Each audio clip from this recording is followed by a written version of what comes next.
एक सीजनेबल सब्जी है, पूरे भारत में लगभग खाई जाती है। लगभग 1 फीट तक की हाइट कच्ची होती है जब खाने योग्य होती है। बाद में जब पक जाती है तो हाइट थोड़ी सी बढ़ भी जाती है इसकी। बहुत सारे इस पे बीज होते हैं और आयुर्वेद में बथुए का विशेष उपयोग है ना। और बहुत सारी बीमारियों में इसको उपयोग कर सकते हैं। ये भोजन के रूप में ही है ना। तो अगर हम इसको देखें बथुए को बीमारियों के रूप में, तो एक तो ये रक्त पित्ती में बहुत अच्छा काम करता है।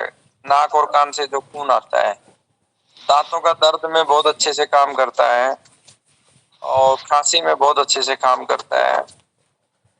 पेट में कीड़े हो जाएं तो बहुत अच्छे से काम करता है। कुछ लोगों को कब्ज रहती है, उसमें बहुत अच्छे से काम करता है। मूत्र रोग जितने भी हैं उनमें बहुत अच्छे से काम करता है। लुकोरिया महिलाओं को एक बड़ी समस्या है, उसमें बहुत अच्छे से काम, तंत्र में, पेचिश में बहुत अच्छे से काम करता है। खूनी बवासीर में और जोड़ों के दर्द में, गठिया में, साइनस में और कैंसर में। उसके अलावा रोग प्रतिरोधक क्षमता बढ़ाने में बहुत उपयोगी है। ठीक है, तो इतनी सारी बीमारियों में बथुआ काम करता है। ठीक है, ऑर्गन के रूप में देखें तो स्पेसिफिक कोई एक ऑर्गन नहीं कह सकते, मतलब ओवरऑल ये लगभग पूरे शरीर पर ही काम करता है। मुख्य रूप से जो है ब्लड पे काम करता है। ब्लड के अलावा पेट पे भी ये काम करता है। ठीक है, तो अब सबसे पहले इस पे चर्चा करेंगे कैंसर रोगियों को कैसे बथुए का इस्तेमाल करना है।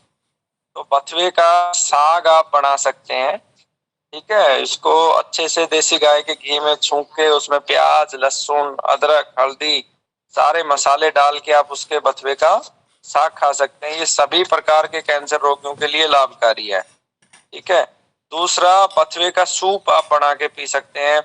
बथुए कैसे पियेंगे आप, जो है बथुए को कच्चा लेंगे, उसमें आप थोड़ा सा प्याज, टमाटर, लहसुन ये डाल के और बॉईल कर लेंगे अच्छे से, काली मिर्ची, और उसके अंदर कलौंजी जरूर डालेंगे, मेथी जरूर डालेंगे। कैंसर के रोगियों के लिए कलौंजी और मेथी बहुत लाभदायक होती है और फिर उसके सूप को आप पी सकते हैं। तीसरा, आप इसको बथुए को रूप में भी ले सकते हैं, लेकिन बहुत सीमित मात्रा में कच्चा लें। आप इसका जूस निकाल के उसके अंदर एक आंवला डाल लें, थोड़ा सा काला नमक, भुना हुआ जीरा, भुनी हुई अजवाइन और हींग, ये डालकर ही कच्चे का सेवन करें।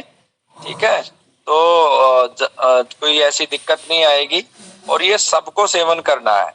डायरेक्ट भी लगभग 10 ग्राम से 20 ग्राम कच्चा आप इसे चबा सकते हैं। ठीक है, इसके अलावा आप देसी गौ माता की जो लस्सी होती है उसके अंदर इसका रायता बनाकर भी खा सकते हैं। दूसरा, बथुए को खास करके जो गंभीर बीमारियों के रोगी हैं जैसे कैंसर है, वो बथुए को छांव में सुखा के पाउडर बना के रख लें। तो ये जब तक सीजन में अवेलेबल है तब तक आप इसे सीधा खाइए और बाद में जो है इसको पाउडर के रूप में रोजाना लेंगे, कमजोरी नहीं रहेगी, है ना। तो इसको आप इस्तेमाल करें, बहुत अनिवार्य है। और ब्लड कैंसर के जो रोगी हैं उनके लिए मैं एक योग बता देता हूँ। ताजा जूस के रूप में आप इसे लें, उसमें अनार ले लें, 1 से 2 गाजर ले लें, चकुंदर ले लें और लगभग 40-50 ग्राम बथुआ ले लें, है ना। उसका जूस निकाल लें, उसमें आंवला डाल लें, नींबू निचोड़ लें, सेंधा नमक, काली मिर्च उसके अंदर डाल लें, भुना हुआ अजवाइन, भुना हुआ जीरा, हींग डालकर आप लोग सेवन करेंगे जो ब्लड कैंसर के रोगी हैं, तो बहुत तेजी से ब्लड बढ़ेगा। और उनको जो बार बार एक समस्या होती है ब्लड कैंसर के रोगियों को ब्लड चढ़वाने की, उसमें आराम मिलेगा।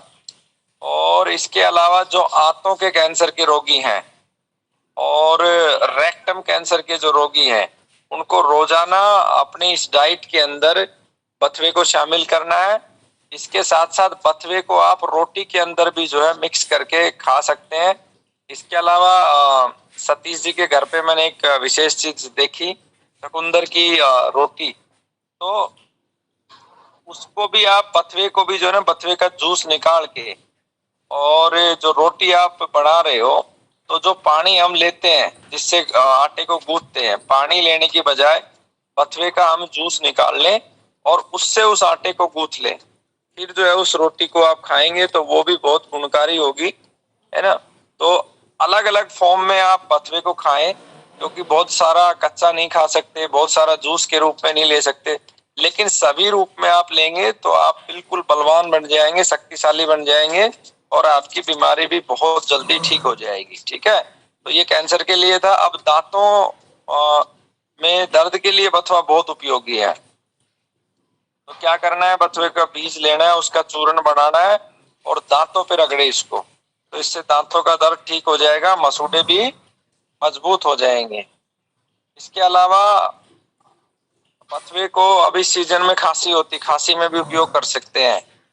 तो उसको क्या करना है, बथुए को खांसी में जब उपयोग करेंगे तो बथुए जूस निकाल लेंगे। ठीक है, कैंसर के पेशेंट को अगर खांसी हो रही है तो उसको बता देता हूँ, उसमें बथुए का आप जूस निकाल लेंगे और उसको गर्म कर लेंगे, उसमें काली मिर्ची, लौंग, हल्दी और सौंठ का पाउडर डालकर और उसको गर्म कर लेंगे।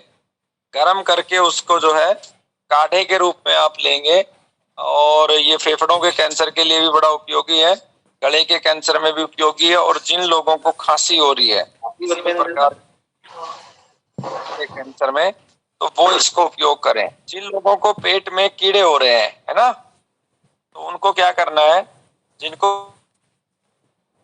को बथुए का ताजा रस देना है 5 ml नमक मिलाकर, तो इससे पेट के कीड़े खत्म हो जाते हैं। जिन लोगों को कब्ज है वो बथुए को, जो मैंने जितने भी प्रकार बताए वैसे ही आप सेवन करें, तो बथुए के माध्यम से जो है ना कब्ज दूर हो जाएगी। दूसरा आप ये कर सकते हैं कि ताजा बथुए का रस उसमें सेंधा नमक मिलाकर वो प्रयोग करें, तो उससे जो है आपकी कब्ज दूर हो जाएगी। 5 से 10 ml सेवन करना है। जिन लोगों की तिल्ली बढ़ी हुई है, स्प्लीन बढ़ी हुई है और लीवर में विकार है, वो लोग भी बथुए का ताजा रस निकाल कर उसके अंदर आप जो है 10 से 15 ml रस निकाल लिया और उसमें आपने सेंधा नमक मिला लिया, और अगर पुनर्नवा का पाउडर या मकोई का ताजा रस है तो वो रस 1 चम्मच आप उसमें मिलाकर सेवन करेंगे, तो बढ़ी हुई तिल्ली में भी लाभ मिलेगा और जो लीवर की समस्या है उसमें भी लाभ मिलेगा। तो ये बहुत ही अद्भुत है। जिन लोगों को प्रोस्टेट कैंसर है उनके लिए भी बथुआ बड़ा लाभकारी है। उसमें क्या करना है, बथुए का रस निकाल लेना है और उसके अंदर मिश्री मिलानी है। ठीक है, तो इससे प्रोस्टेट कैंसर के रोगियों को जो पेशाब रुक रुक के आता है उसमें आराम मिलेगा, और साथ में उनकी धीरे धीरे बीमारी भी ठीक हो जाएगी। तो ये आप प्रयोग करें। इसके बाद जिन को यूट्रस में कैंसर है उन लोगों को क्या करना है, बथुए का ताजा रस निकालना है, उसके अंदर 1 या 2 आंवले डालने हैं और उसमें 2 इलायची डालनी है। ठीक है, इलायची का पाउडर, और ये सेवन करना है। यूट्रस कैंसर के रोगियों के लिए ये बहुत गुणकारी है। और इसी योग को आप अगर किसी को व्हाइट डिस्चार्ज है तो उसको आप दोगे तो उसको भी आराम मिलेगा। और अगर किसी को दस्त है तो आपको क्या करना है, अनार का रस लेना है, दही लेना है और बथुआ लेना है, इनका मिक्सअप करके आप दे दें तो दस्त में भी आराम हो जाएगा, और सब्जी खिला देंगे बथुए की तो वो भी ठीक हो जाएगा।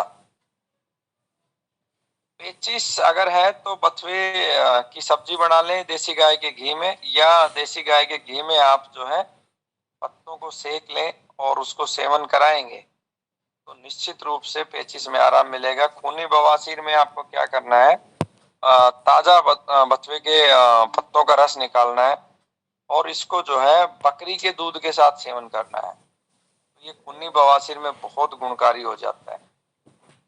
किसी को पैर में जो है मोच आ जाती है ना, तो मोच आने पे क्या करना है, पैर के ऊपर जो है वो बांध लेना है, गरम गरम बथुआ करके पीस के उसका लेप कर लेना है। गठिया के पेशेंट्स को क्या करना है, गठिया के पेशेंट को जो जोड़ों में दर्द होता है उन लोगों को बहुत राहत देता है ये, और तत्काल राहत देता है। तो इसके लिए आप जो है बथुए का काढ़ा ले सकते हैं। और इसके अलावा इसको सरसों के तेल में अच्छे से बॉईल कर लें, लहसुन डाल लें उसमें, अदरक डाल लें, और उसके अंदर जो है कुछ निर्गुंडी के पत्ते डाल लें। सरसों का तेल ना हो तो अरंडी के तेल में डाल के उबाल ले, और इस तेल को जोड़ों में लगाएंगे तो भी आपको लाभ मिलेगा। अगर आग से जल जाता है आपका हाथ, तो ताजा बथुए के पत्तों का रस जले हुए स्थान पर लगाना है। इससे भी जो है ना बथुए में बहुत, मतलब आग जो जली है उसमें आराम मिलेगा। जिन लोगों को साइनस की समस्या है उन लोगों को क्या करना है कि बथुए के पत्ते और जो फूल आते हैं तंबाकू के, इनको पीस लें दोनों।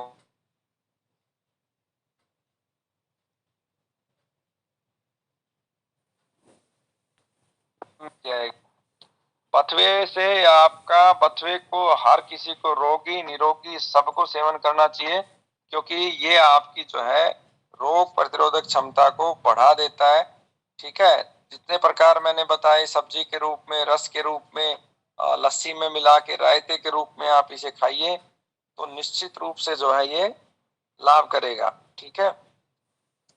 इसका आप जो ताजा है उसका सेवन करें, और जब पूरा परिपक्व हो जाए उसको भविष्य के लिए आप सुखा के औषधि के रूप में आप प्रयोग करेंगे तो बहुत अच्छा आराम मिलेगा आपको।